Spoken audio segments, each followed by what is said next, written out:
Hello കൂട്ടുകാരെ, നമ്മുടെ രാവിലത്തെ ദോശയ്ക്കുള്ള ചമ്മന്തി റെഡി ആയിട്ടുണ്ട്. തേങ്ങാ ചമ്മന്തി. ഇത് ഞാൻ തേങ്ങയും ഇച്ചിരി മുളക് പൊടിയും കൂടെ ചേർത്ത് മിക്സിയിൽ നന്നായിട്ടൊന്ന് അരച്ചെടുത്ത് തിളപ്പിച്ചു. ഇനിയിപ്പോൾ ഇതിലേക്ക് നമുക്ക് കടുക് താളിച്ചും കൂടി ഇട്ടാൽ മതി. ഇപ്പോഴത്തേക്ക് നമ്മുടെ ചമ്മന്തി റെഡിയായി. ആ കടുക് താളിച്ച്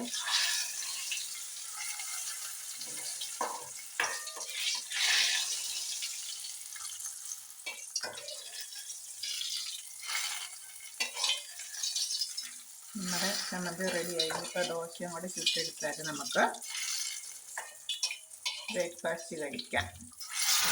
നമ്മുടെ ചമ്മന്തി അതിന് റെഡി ആയിട്ടുണ്ട്. വളരെ എളുപ്പത്തിൽ നമ്മൾ തയ്യാറാക്കിയതാണ്. നമ്മൾ തേങ്ങയും മുളക് പൊടിയാണ് എളുപ്പത്തിൽ ചേർത്തത്. മിക്സിയിലൊന്ന് അരച്ചെടുത്തു.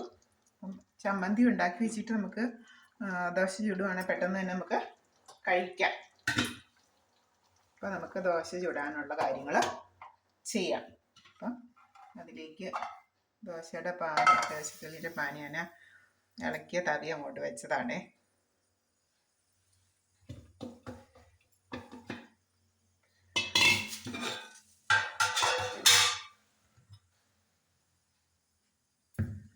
ഇതാണ് നമ്മുടെ ദോശമാവ്. നന്നായിട്ട്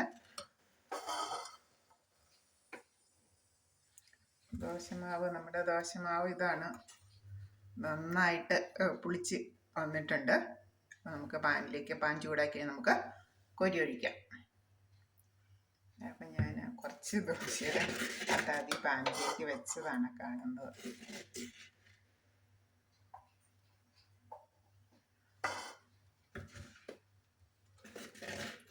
പാൻ ചൂടായിട്ടുണ്ട്. നമുക്ക് മാവ് ഒഴിച്ചു കൊടുക്കാം.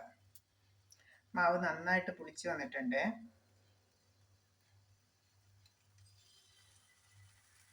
അധികം വെള്ളമില്ല.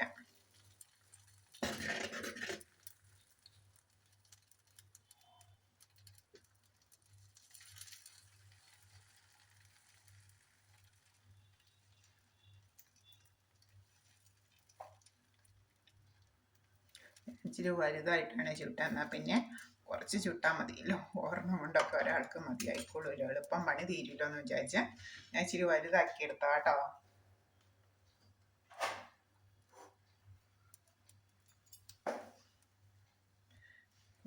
നമ്മുടെ ദോശ ഉണ്ടാവും. നന്നായിട്ട് അതിൻ്റെ എയർ പോകുന്ന കൊമ്പളകൾ വരുന്നുണ്ടോ. അത് നല്ല പാകത്തിന് പൊങ്ങി വന്നിട്ടുണ്ട്. അതുകൊണ്ടാണ് നമുക്ക് അങ്ങനെ കിട്ടുന്നത്.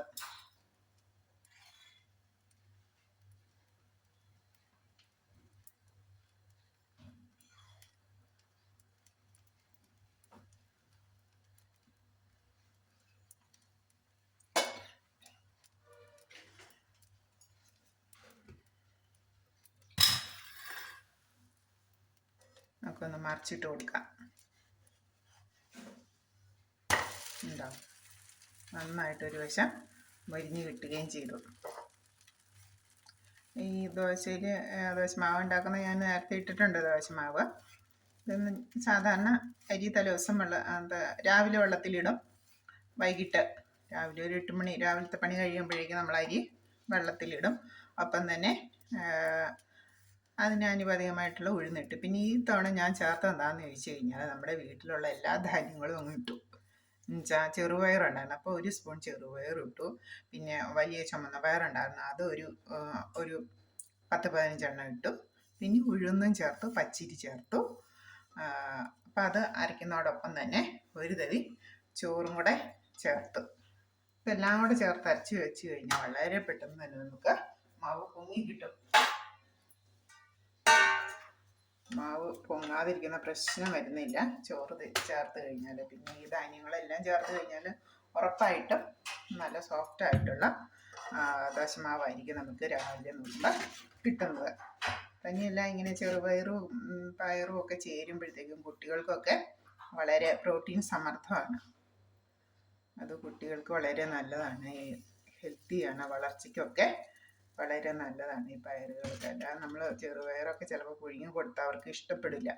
അപ്പം നമ്മളിങ്ങനെ ഈ ദോശയുടെ കൂടെയൊക്കെ ഇത് ചേർത്തെടുക്കുകയാണെങ്കിൽ കുട്ടികൾ കഴിച്ചോളും. ചമ്മന്തിയോ സാമ്പാറോ എന്താണ് അവർക്ക് ഇഷ്ടമുള്ളതും കൂടി ഉണ്ടെങ്കിൽ. അപ്പം ഇന്നത്തെ നമ്മുടെ ബ്രേക്ക്ഫാസ്റ്റ് ഇതാണ്. Okay, bye bye. അടുത്തൊരു വീഡിയോ ആയിട്ട് അടുത്ത ദിവസം കാണാം.